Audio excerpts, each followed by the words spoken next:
Thank you very much, and thanks to Jim and Carl for their presentation and to FINA for inviting me to present the data that we've got here. So we were asked in 2014, we were commissioned at the University of Portsmouth to answer the questions of what minimum water temperatures are safe for elite open water swimming and triathlon.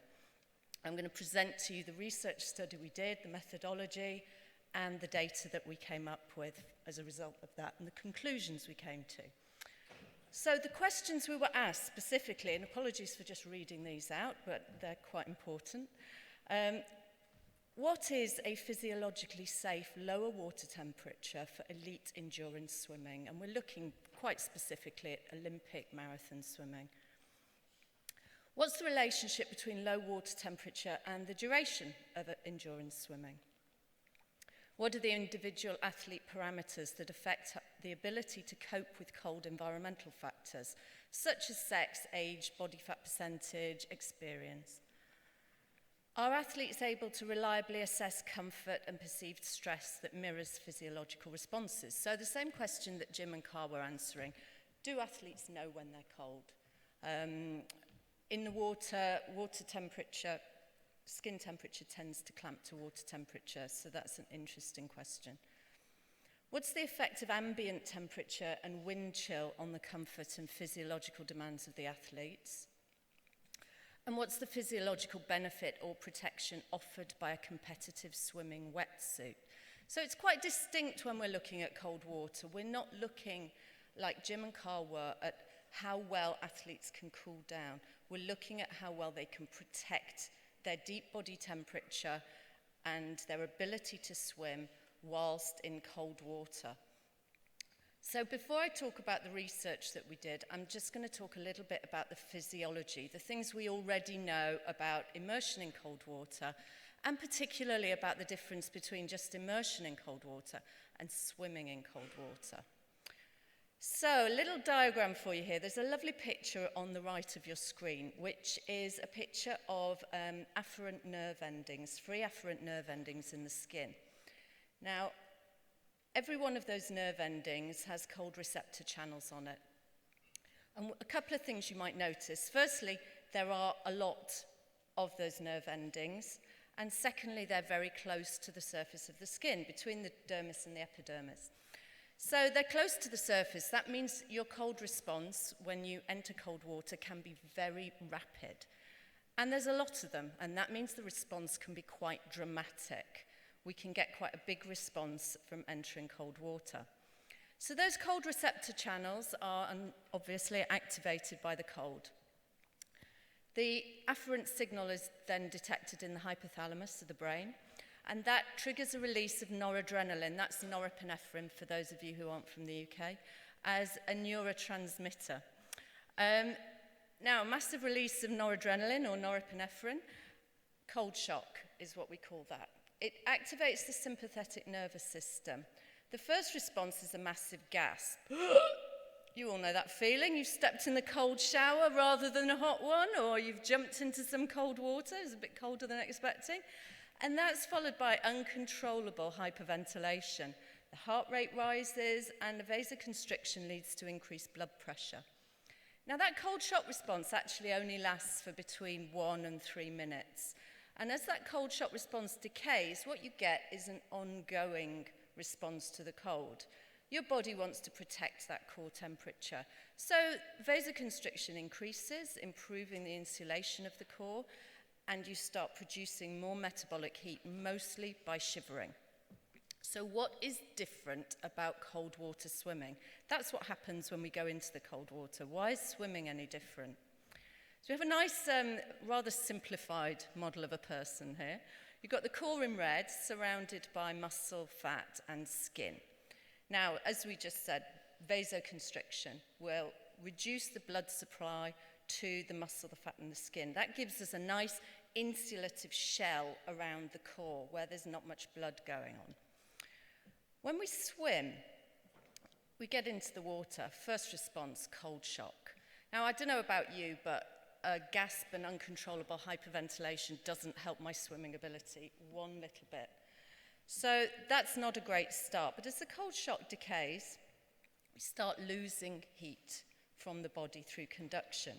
So we get vasoconstriction to protect that core. But the problem with swimming is the blood flow needs to be maintained to the working muscles. Most of your body is working when you swim. Most of your muscles are effective. Vasoconstriction is limited, and the insulative shell around the core is much smaller. We only get insulation provided by subcutaneous fat. So the leaner the swimmer is, the more at risk from losing heat in cold water they are. The other problem is that the muscles may actually cool before the core. Now, cold muscles are going to fatigue very quickly, they're going to become ineffective, and there is a risk of swim failure. As you continue to lose body heat from the core, and the core's cooling, you swim for long enough, you risk eventual hypothermia. But even after you leave the water, there we go, after you leave the water, the core cooling may continue, and that's been seen in a number of studies in the field, that the core continues to cool, and that's often called afterdrop. That can carry on for some time after leaving the water. So what did we do to find out, to quantify these effects and find some answers to our original questions? We had 3 studies. A field study, we attended 9 swimming events over in the UK and here in Canada, monitoring a total of 228 participants before and after they swam.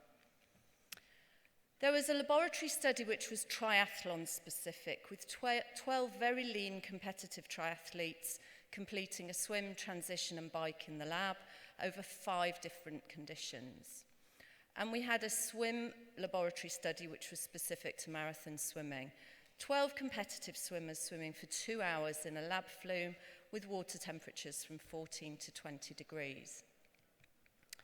So some more details about our field study. We had 108 female and 128 male swimmers. Most of those were wetsuit swims, roughly a bit less than 2/3. And the ability level, this was the only study where we covered a range of ability levels. The laboratory studies were purely geared towards highly competitive athletes. For this study, we had ranging from elite athletes competing in FINA events down to complete novices. The swim distance varied from half a mile, 800 metres, up to 32 kilometres. And the water temperature ranged from 12 degrees to over 20 degrees. We measured deep body temperature with a gastrointestinal pill. Now, Jim was showing you the very new version of the gastrointestinal pill. We didn't have the benefit of that, unfortunately. So our participants swallowed a pill which is about the size of a large jelly bean, and we have a handheld device which picked up a signal from that pill, which you had to be very close. We couldn't get a continuous measurement. So we measured gastrointestinal temperature, deep body temperature, before, immediately after, and about half an hour after the swim. We measured body mass as 4 skin folds. In the field, we cut it down to 4. That was biceps, triceps, subscapular, and suprailiac. The height, details of the wetsuits, if they were wearing them, and all our participants completed a questionnaire which gave us an assessment of their ability, experience, acclimatization level. We covered environmental measurements, so the water temperature was measured at 3 depths, somewhere around the middle of the course. Ambient temperature was measured by a wet bulb globe thermometer, and wind speed and current flow. For our triathlon study in the lab, and we have one of our teenage elite triathletes there, and you can see, you get an idea of just how lean they were. They completed a 20-minute swim, which equates roughly to the 1,500 metre swim in an Olympic distance race. They came out, completed a standard transition. Then they had a bike skills course, a very technical course around the lab. They had to run their bike along and then cycle it back. And some psychomotor tests. So there was a grip strength test and a choice reaction test on a computer. Then they got on the bike. The fans you can see in front of our triathlete there were to simulate wind speed, and they cycled for up to 40 kilometres, as with the Olympic distance race, but we stopped them once their deep body temperature returned to the temperature it was before they swam. We measured deep body temperature with rectal thermistor, as Jim and Carl showed us before, also skin temperatures.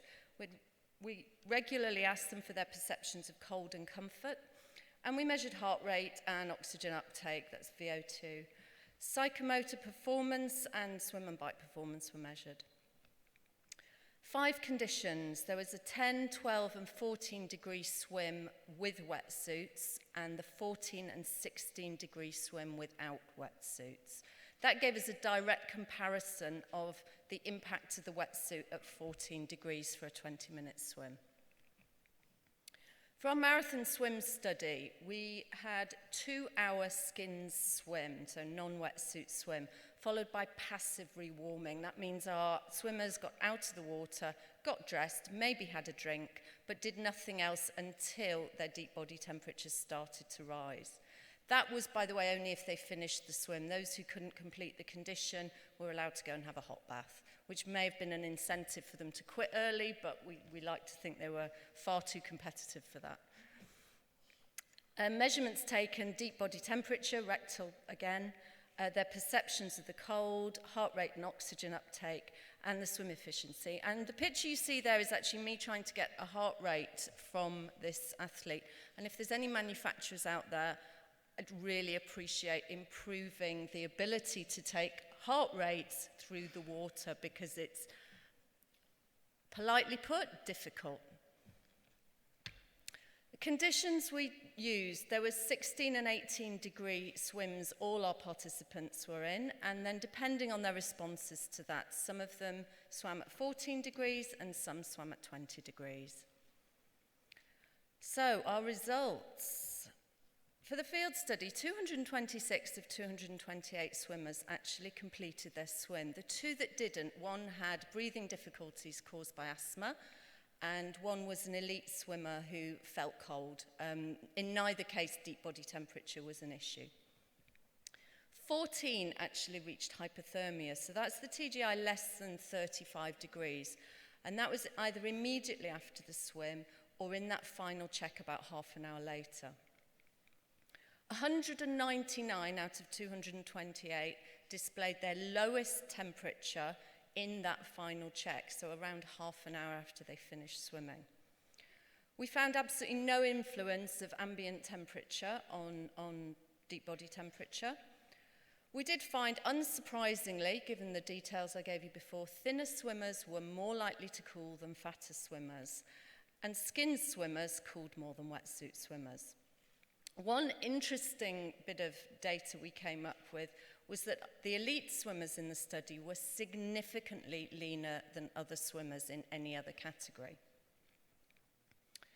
So for the triathlon study, our participants on the whole could complete all the conditions successfully with no significant problems or differences between conditions, except a major cold shock response in all conditions, and there was no significant difference between conditions on this.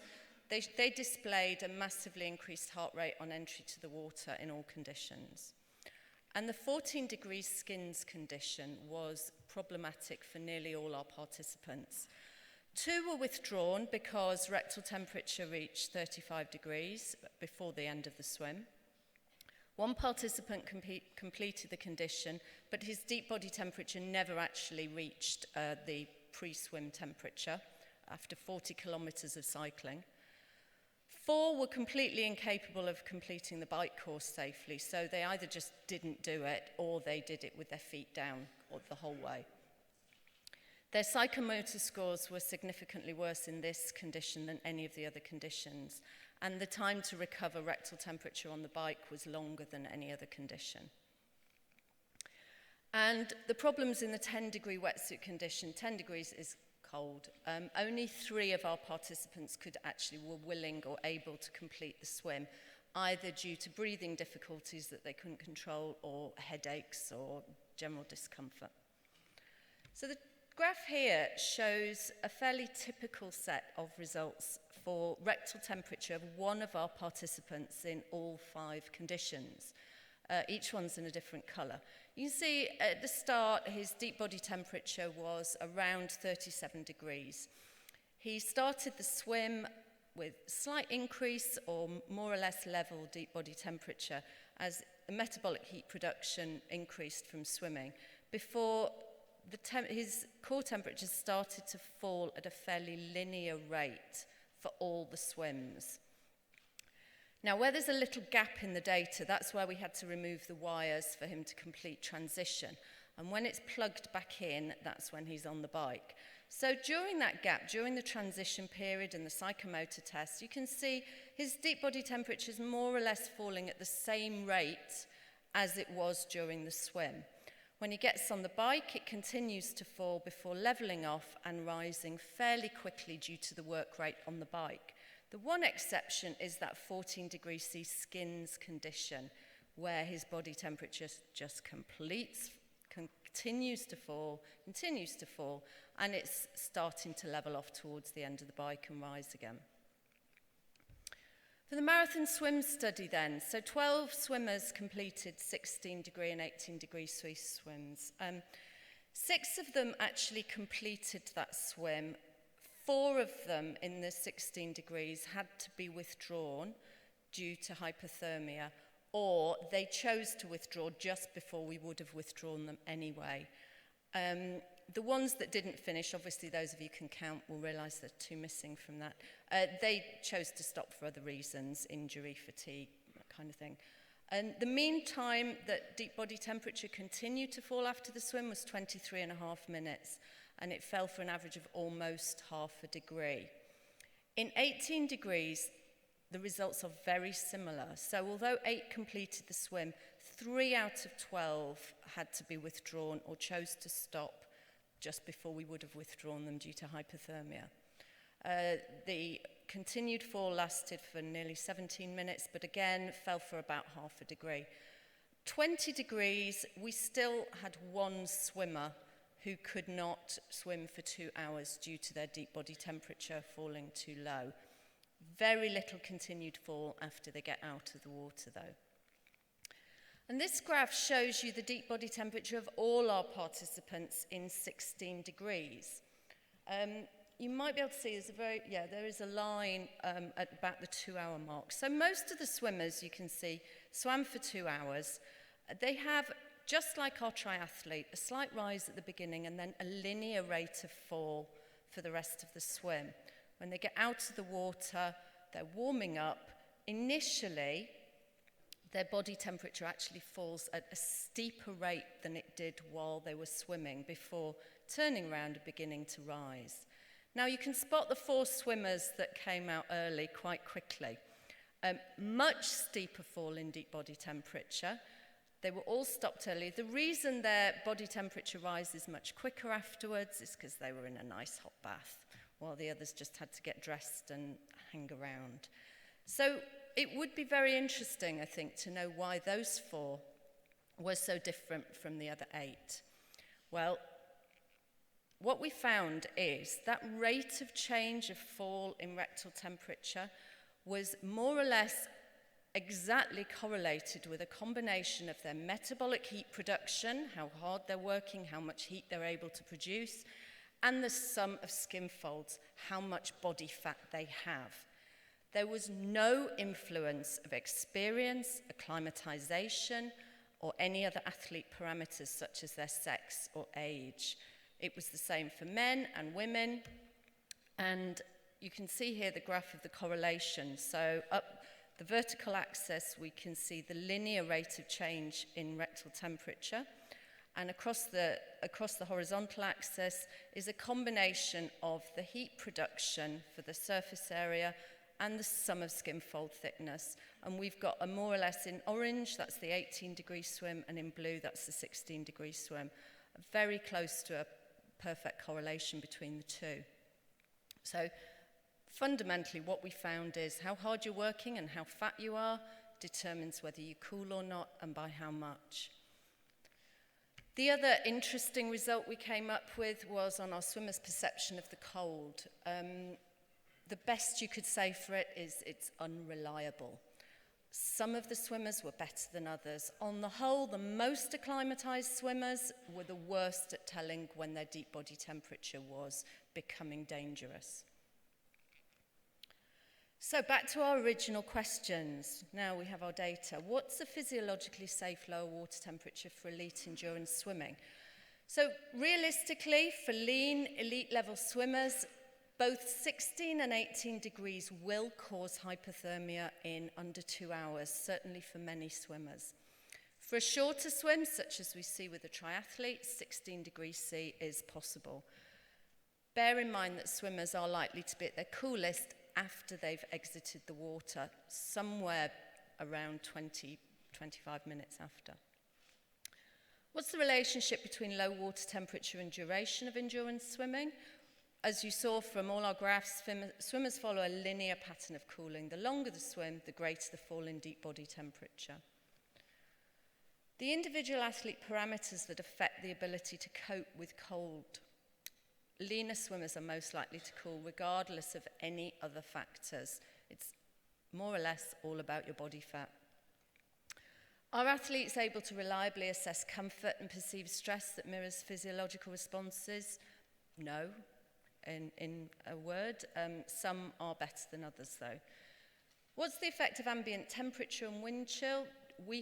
We found no influence of ambient temperature, wind chill, or any other condition on the deep body temperature of swimmers.